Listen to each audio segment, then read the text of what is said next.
मार्कडवाडीत 144 कलम लावण्यात आलंय। मार्कडवाडीतील मतदान प्रक्रिया बेकायदेशीर नाहीये असं संजय राऊत म्हणतात। संजय राऊत यांनी हे विधान केलंय। गावागावातून फेर मतमोजणीची मागणी होते असं देखील संजय राऊतांनी म्हटलंय।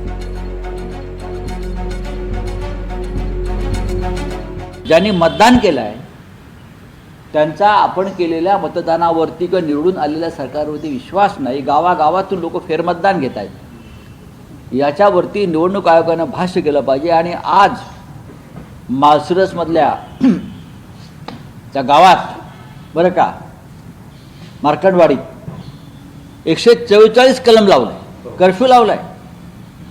लोकशाही मार्गाने मतदान घेऊ इच्छिणाऱ्या लोकांवरती 144 कलम लावून त्यांना घरातून बाहेर पडू नका अशा धमक्या दिल्या जात आहेत। अजून राज्यामध्ये सरकार यायचं आहे, राज्यामध्ये सरकार यायचं आहे। बरं, मार्कडवाडीची गोष्ट अशी आहे, तिथे भारतीय जनता पक्षाचा पराभव झाला आहे।